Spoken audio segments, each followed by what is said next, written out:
Assalamualaikum warahmatullahi wabarakatuh. Kami dari kelompok C akan mempresentasikan tentang risk register dan mitigasi utang dan piutang.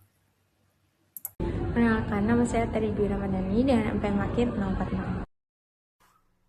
Perkenalkan, saya Theolina Angelika Ritonang dengan NPM Akhir 188. Baik, perkenalkan saya Naura Tirta Nugraha dengan NPM 240 130 101 94. Perkenalkan, nama saya Takesha Prananengrum Prakoso dengan NPM Akhir 271. Perkenalkan, nama saya Naila Silvi dengan NPM Akhir 289. Dan teman saya Alta Diatma Bramasta dengan NPM 230 130 10 330. Nama saya Lutfi Hidayah dengan NPM 240 130 10 374. Perkenalkan, nama saya Bella Anantagitasari dengan akhiran NPM 378. Pada slide ini membahas mengenai konteks manajemen risiko pada utang dan piutang. Nah, manajemen risiko pada utang dan piutang merupakan inti dari pengelolaan modal kerja karena berkaitan langsung dengan arus kas, hubungan bisnis, serta keandalan laporan keuangan. Pada piutang, perusahaan menghadapi trade-off antara meningkatkan penjualan melalui kredit dan menjaga risiko gagal bayar. Kebijakan kredit yang terlalu longgar dapat meningkatkan penjualan, tetapi memperbesar risiko piutang tak tertagih, keterlambatan, dan kecurangan seperti lapping. Sebaliknya, kebijakan yang terlalu ketat dapat mengurangi daya saing perusahaan karena pelanggan beralih ke pesaing. Nah, pada sisi utang, perusahaan itu harus menyeimbangkan antara menjaga likuiditas kas dan mempertahankan hubungan baik dengan pemasok. Penundaan pembayaran dapat membantu kas jangka pendek tetapi berisiko kehilangan diskon, merusak reputasi, dan mengganggu rantai pasokan. Risiko utama dalam pengelolaan utang adalah pembayaran yang tidak valid, seperti pembayaran ganda, vendor fiktif, serta risiko suku bunga dan kepatuhan terhadap kovenan pinjaman untuk utang jangka panjang. Karena siklus utang dan piutang itu melibatkan volume transaksi tinggi dan rawan manipulasi, pengendalian internal yang kuat, terutama pemisahan tugas dan otomatisasi, menjadi kunci utama. Secara keseluruhan, manajemen risiko di area ini itu bertujuan memastikan seluruh piutang dapat ditagih secara optimal dan setiap pembayaran perusahaan itu dilakukan secara sah, akurat, dan efisien guna menjaga keseimbangan arus kas masuk dan arus kas keluar. Selanjutnya, risiko kredit dan risiko tingkat bunga merupakan dua komponen utama dalam manajemen risiko keuangan perusahaan yang secara langsung memengaruhi profitabilitas, likuiditas, dan stabilitas jangka panjang. Risiko kredit muncul ketika pelanggan gagal melunasi kewajiban kreditnya sehingga perusahaan itu menghadapi potensi piutang tak tertagih yang dapat mengganggu arus kas dan menurunkan laba. Nah, sumber risiko ini itu berasal dari kondisi keuangan pelanggan tertentu, konsentrasi piutang pada pelanggan atau sektor tertentu, serta tekanan ekonomi makro seperti resesi. Oleh karena itu, perusahaan itu harus menyeimbangkan pertumbuhan penjualan kredit dengan evaluasi kelayakan pelanggan dan diverifikasi portofolio piutang. Nah, pengelolaan risiko kredit yang efektif membutuhkan kombinasi pengendalian preventif dan detektif. Pengendalian preventif itu dilakukan melalui analisis kredit sebelum penjualan dilakukan. Sedangkan pengendalian detektif dan korektif itu mencakup pemantauan umur piutang, penagihan aktif, serta respon cepat terhadap keterlambatan pembayaran. Pendekatan ini itu penting agar perusahaan itu tetap dapat meningkatkan penjualan tanpa memperbesar ancaman kerugian finansial akibat gagal bayar. Nah, di sisi lain, risiko tingkat bunga berkaitan dengan kemungkinan kenaikan biaya pendanaan akibat perubahan suku bunga pasar, terutama pada utang jangka panjang berbunga mengambang atau saat perusahaan melakukan refinancing. Kenaikan suku bunga yang dapat meningkatkan beban bunga, menekan laba, dan mengurangi arus kas. Untuk mengelolanya, perusahaan itu perlu menyeimbangkan struktur utang antara bunga tetap dan mengambang. Nah, menggunakan strategi lindung nilai seperti interest rate swap serta mengatur jadwal jatuh tempo utang agar tidak terkonsentrasi pada periode suku bunga tinggi. Dengan pengawasan dewan yang kuat, kedua risiko ini dapat dikelola secara strategis guna menjaga kesehatan keuangan perusahaan. Pada slide ini dijelaskan salah satu bentuk risiko kecurangan, yaitu vendor fiktif. Modus ini biasanya terjadi secara bertahap. Pertama, pelaku membuat vendor fiktif dengan nama yang dibuat mirip dengan pemasok asli. Selain itu, pelaku juga menyiapkan rekening bank palsu yang nantinya akan digunakan untuk menerima pembayaran. Kedua, vendor tersebut kemudian dimasukkan ke dalam sistem perusahaan, tepatnya ke dalam vendor master file, karena sudah masuk ke sistem. Vendor ini akan terlihat seolah-olah merupakan pemasok yang sah. Ketiga, pelaku membuat faktur palsu atas transaksi barang atau jasa yang sebenarnya tidak pernah terjadi, jadi secara dokumen terlihat lengkap tetapi tidak ada aktivitas real di lapangan. Keempat, ketika proses pembayaran dilakukan, dana perusahaan akan ditransfer ke rekening vendor fiktif tersebut, yang sebenarnya adalah rekening milik pelaku. Kalau kita perhatikan isi alurnya, kecurangan ini memanfaatkan celah di beberapa titik, mulai dari pembuatan data vendor, pencatatan transaksi, sampai proses pembayaran. Artinya semua tahapan terlihat normal di sistem, padahal sebenarnya tidak ada transaksi yang benar-benar terjadi. Kemudian pada slide manajemen piutang usaha, dibahas mengenai khususnya dalam konteks pengelolaan risiko. Di bagian kiri dijelaskan tujuan dari risk register, yaitu untuk mendokumentasikan risiko-risiko yang dapat menghambat proses konversi penjualan menjadi kas. Selain itu, risk register juga digunakan untuk mengidentifikasi risiko salah saji pada laporan keuangan, khususnya pada akun piutang di neraca, sehingga bisa dianalisis secara sistematis. Di bagian kanan terdapat tiga risiko utama yang diidentifikasi. Yang pertama adalah ER001, yaitu penundaan penerbitan faktur. Risiko ini bersifat operasional dan berdampak pada siklus konversi kas, karena semakin lama faktur diterbitkan, semakin lama juga perusahaan menerima pembayaran. Kemudian yang kedua adalah ER002, yaitu overstatement piutang. Ini terjadi ketika piutang itu dicatat lebih tinggi dari kondisi yang sebenarnya, sehingga bisa menyebabkan laporan keuangan menjadi tidak akurat dan berpotensi menyesatkan investor. Yang ketiga adalah ER003, yaitu kegagalan dalam verifikasi kredit pelanggan. Risiko ini menjadi salah satu penyebab utama munculnya piutang tak tertagih, karena perusahaan memberikan kredit kepada pihak yang sebenarnya itu tidak layak. Nah, dari slide ini bisa disimpulkan bahwa pengelolaan piutang tidak hanya soal penagihan, tapi juga berkaitan dengan bagaimana perusahaan mengidentifikasi, mencatat, dan mengendalikan risiko sejak awal proses penjualan. Baik, lalu yang selanjutnya adalah identifikasi risiko overstatement piutang. Jadi risiko ini berkaitan dengan integritas laporan keuangan, di mana nilai piutang yang tercatat di neraca itu lebih besar daripada kenyataan yang sebenarnya harus ditagih.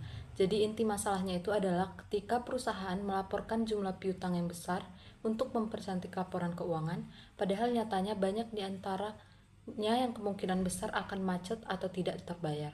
Penyebab utamanya biasanya karena metodologi yang terlalu optimis atau adanya tekanan dari manajemen agar posisi keuangan terlihat kuat, padahal hal ini menyebabkan perusahaan tidak mencatat penyisihan piutang ragu-ragu secara memadai.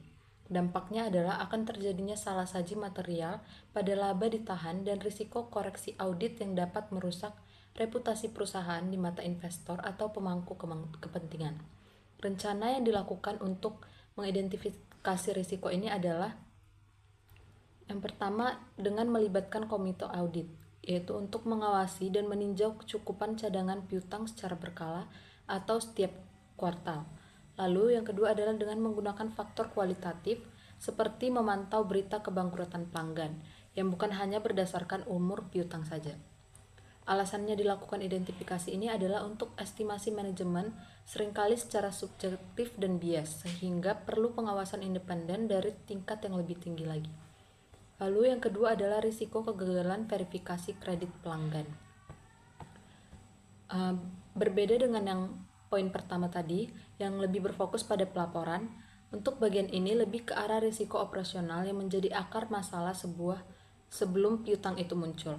Jadi inti masalah dari ini adalah ketika perusahaan gagal menilai kemampuan bayar calon pelanggan sebelum memberikan fasilitas kredit atau penjualan tempo.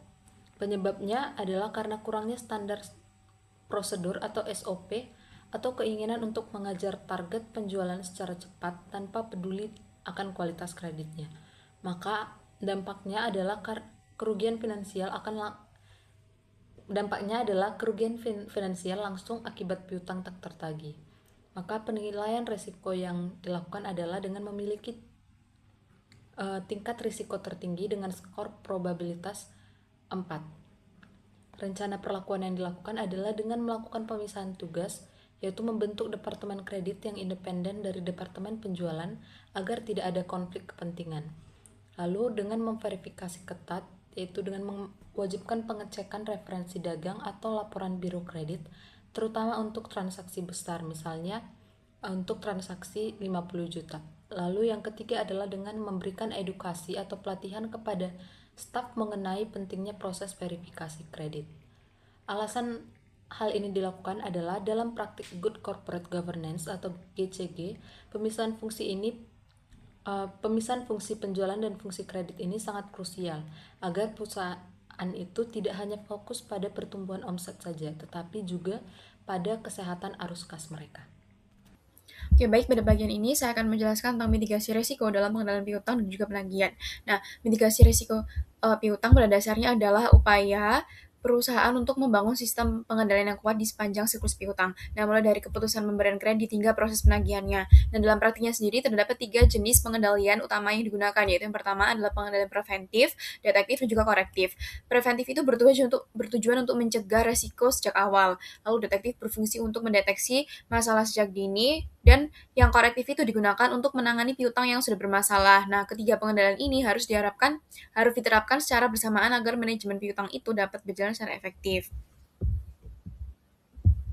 Nah, pengendalian preventif merupakan lini pertahanan yang paling penting karena fokusnya adalah pencegahan masalah sebelum terjadi. Nah, bentuk utamanya adalah kebijakan pemberian kredit yang jelas juga konsisten. Lalu kebijakan ini digunakan untuk menentukan pelanggan mana yang layak diberikan kredit sehingga perusahaan itu tidak sembarangan dalam memberikan piutang. Nah, kebijakan pemberian kredit yang baik itu biasanya mencakup beberapa komponen utama, yaitu standar kredit yang menggunakan analisis 5C, yaitu character, capacity, capital, collateral, dan juga condition. Selain itu juga terdapat syarat kredit seperti jangka waktu pembayaran dan juga diskon, batas kredit untuk setiap pelanggan, serta prosedur pengumpulan dan verifikasi data pelanggan. Yang tidak kalah penting, fungsi persetujuan kredit harus bersifat independen dari bagian penjualan agar keputusan yang diambil itu tetap bersifat objektif. Nah, selanjutnya adalah pengendalian detektif, yaitu berfungsi sebagai sistem peringatan sejak dini. Nah, selain itu, alat yang paling umum digunakan adalah konfirmasi piutang kepada pelanggan. Melalui konfirmasi ini, perusahaan dapat memastikan bahwa saldo piutang yang tercatat itu benar juga sesuai dengan kondisi yang sebenarnya. Nah, terdapat 2 jenis konfirmasi, yaitu konfirmasi positif dan juga konfirmasi negatif. Konfirmasi positif itu mengharuskan pelanggan untuk memberikan respons dalam semua kondisi sehingga lebih andal, sedangkan konfirmasi negatif itu hanya meminta respons jika terjadi ketidaksesuaian sehingga tingkat keandalannya lebih rendah. Nah, pengendalian ini itu sangat efektif untuk mendeteksi berbagai masalah seperti piutang fiktif, kesalahan pencatatan, hingga potensi dari kecurangan. Nah, terakhir ada pengendalian korektif yang dilakukan ketika telah ditemukan adanya piutang yang bermasalah. Nah, salah satu alat utama yang digunakan adalah analisis umur piutang atau aging. Analisis ini mengelompokkan piutang berdasarkan lama keterlambatan pembayaran. Nah, melalui analisis aging, manajemen itu dapat mengidentifikasi pelanggan yang terlambat membayar, mendeteksi potensi sengketa, serta melihat tren peningkatan resiko dari waktu ke waktu. Nah, selain itu, aging juga digunakan sebagai dasar untuk menentukan prioritas penagihan, lalu juga menghitung cadangan kerugian piutang, serta memutuskan penghapusan piutang yang sudah tidak dapat ditagih. Nah, sebagai kesimpulan, mitigasi risiko piutang yang efektif itu harus dilakukan melalui kombinasi pengendalian preventif, detektif, dan juga korektif yang tadi sudah dijelaskan secara disiplin. Nah, dengan sistem yang terintegrasi, perusahaan itu dapat mengelola piutang dengan lebih baik, lalu juga mempercepat arus kas, serta minimalkan risiko dari kerugian. Lalu selanjutnya di sini ada pengendalian korektif, analisis umur piutang atau aging. Analisis umur piutang atau aging adalah laporan yang mengelompokkan piutang berdasarkan lamanya belum dibayar sejak jatuh tempo. Laporan ini berfungsi sebagai alat pengendalian detektif dan juga pemicu tindakan korektif. Fungsi utamanya yaitu mengidentifikasi pelanggan yang mulai lambat membayar. Lalu ada mendeteksi potensi sengketa, misalnya masalah faktur atau produk. Lalu ada menunjukkan tren memburuk jika piutang lama meningkat. Lalu, sebagai pengendalian korektif, yaitu membantu memfokuskan penagihan pada piutang terbesar dan tertua. Lalu menjadi dasar estimasi penyisian piutang tak tertagih dan digunakan untuk keputusan penghapusan piutang. Aging ini membantu manajemen beralih dari penagihan reaktif ke proaktif dan memastikan nilai piutang di laporan keuangan itu lebih realistis. Lalu selanjutnya ada risk register, manajemen utang usaha dan pinjaman. Risk register adalah daftar formal resiko yang digunakan untuk mengelola utang usaha dan pinjaman agar tidak menimbulkan kerugian atau gangguan likuiditas. Tujuannya yaitu mengidentifikasi resiko dalam siklus procure to pay, lalu ada menilai penyebab, dampak, dan pengendalian, dan menyusun tindakan perbaikan. Lalu ada identifikasi resiko pembayaran berganda atau double payment. Resiko pembayaran berganda ini terjadi ketika perusahaan membayar faktur yang sama lebih dari sekali. Biasanya itu karena kesalahan manusia ataupun sistem akuntansi yang lemah. Jadi dia tidak mendeteksi duplikasi. Dampaknya yaitu bisa ada kerugian kas, lalu ada pemborosan waktu untuk penelusuran, dan potensi hubungan yang buruk dengan pemasok. Contoh pengendaliannya yaitu ada pemeriksaan manual riwayat pembayaran, lalu ada stempel lunas pada dokumen, lalu sistem ERP yang otomatis menolak faktur duplikat. Selanjutnya saya akan menjelaskan mengenai resiko utang yang tidak dicatat atau unrecorded liabilities. Nah, resiko ini merupakan kondisi di mana perusahaan sebenarnya sudah memiliki kewajiban atau hutang kepada pihak lain, tapi belum dicatat dalam laporan keuangan, terutama di periode akhir. Hal ini menyebabkan beberapa penyebab seperti faktor dari pemasok yang terlambat masuk atau belum diproses, kemudian barang atau jasa sudah diterima tapi belum diakui sebagai beban, lalu kesalahan cut off yaitu transaksi dicatat pada periode yang tidak tepat. Dari kondisi tersebut, dampak yang ditimbulkan adalah hutang dan beban menjadi lebih kecil dari yang seharusnya, sehingga laba perusahaan terlihat lebih besar. Akibatnya, laporan keuangan menjadi kurang mencerminkan kondisi yang sebenarnya. Untuk mengatasi resiko ini, perusahaan itu perlu menerapkan prosedur cut-off yang jelas di akhir periode, melakukan pengecekan transaksi beberapa hari sebelum dan sesudah tanggal laporan, serta memastikan semua bagian melaporkan biaya yang sudah terjadi meskipun itu belum ditagih. Dari sisi auditor, resiko ini biasanya diperiksa melalui prosedur yang disebut shares of recorded liabilities, yaitu dengan mengecek pembayaran setelah akhir periode untuk memastikan tidak ada hutang yang terlewat dicatat. Selanjutnya di sini resiko pelanggaran konvenan pinjaman. Konvenan pinjaman itu merupakan aturan atau syarat yang ditetapkan oleh kreditur seperti bank yang wajib dipatuhi oleh sebuah perusahaan selama masa pinjaman berlangsung. Nah, contohnya antara lain yaitu batas rasio utang, kewajiban menyampaikan laporan keuangan tepat waktu, serta pembatasan dalam mengambil pinjaman tambahan. Jika aturan tersebut dilanggar, maka terjadilah pelanggaran konvenan tersebut. Nah, resiko ini biasa terjadi karena perusahaan tidak melakukan pemantauan secara rutin terhadap konvenan, kondisi keuangan yang menurun, lalu kurangnya pemahaman terhadap isi perjanjian. Dampak dari pelanggaran ini cukup serius karena kreditur dapat menuntut kecepatan pelunasan utang atau default. Selain itu, perusahaan dapat mengalami tekanan arus kas, penurunan kepercayaan dari kreditur, serta kesulitan mendapatkan pinjaman di masa mendatang. Untuk mengatasi risiko ini, perusahaan itu perlu menyusun daftar ke seluruh konvenan dalam setiap perjanjian pinjaman, melakukan pemantauan secara berkala, serta melakukan proyeksi keuangan agar potensi keuangan itu dapat diantisipasi lebih awal lagi. Selain itu, komunikasi dengan kreditur juga penting apabila terdapat indikasi pelanggaran. Nah, demikian, meskipun kemungkinan terjadinya relatif rendah, dampaknya yang besar membuat resiko ini perlu dikelola secara serius.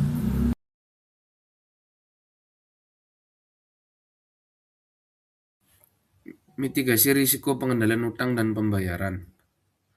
Mitigasi risiko dalam siklus utang membayar berpusat pada satu tujuan utama, yaitu memastikan bahwa perusahaan hanya membayar untuk barang dan jasa yang benar-benar dipesan, diterima, dan ditagih dengan benar.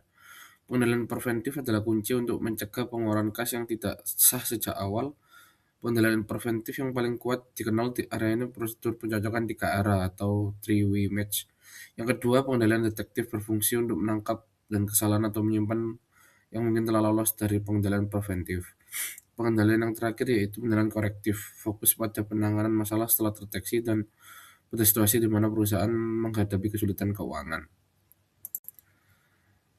Ada pengendalian preventif prosedur 3 arah atau three-way match. Satu, yaitu dengan pesanan pembelian serta PO dokumen yang dibuat oleh Departemen Pembelian yang diotorisasi pembelian barang atau jasa dari pemasok tertentu dengan jumlah, spesifikasi, dan harga yang telah disetujui. Yang kedua, caranya yaitu laporan penerimaan barang atau receipt report dokumen yang dibuat oleh Departemen Penerimaan yang membuktikan bahwa barang yang telah diterima secara fisik dengan mencatat jumlah dan kondisi barang yang diterima. Yang ketiga, faktur pemasok atau vendor invoice, dokumen dari pemasok yang meminta pembayaran untuk barang atau jasa yang telah mereka kirimkan. Ada pengendalian detektif, yaitu perbedaan antara saldo buku dan saldo bank adalah hal yang normal dan biasanya disebabkan oleh item-item terrekonisasi tersebut berikut. 1. Setoran dalam perjalanan deposit in transit, yaitu setoran yang telah dicatat oleh perusahaan tetapi belum diproses oleh bank. 2. Cek yang beredar atau standing checks, cek yang diterbitkan dan dicatat oleh perusahaan tetapi belum dicairkan oleh penerima di bank. Yang ketiga yaitu biaya bank atau bunga, item yang dicatat oleh bank tetapi belum dicatat oleh perusahaan. Yang terakhir ada pengendalian korektif, yaitu negosiasi ulang dapat mencakup berbagai modifikasi seperti 1. Perpanjangan jatuh tempo, 2. Pengurangan suku bunga, yang ketiga penundaan pembayaran pokok, yang keempat penukaran utang dan dengan ekuitas, yang kelima keringanan covenant atau covenant waiver, yaitu itu meminta pemberian pinjaman untuk mengabaikan pelanggaran covenant yang terjadi atau yang diantisipasi akan terjadi.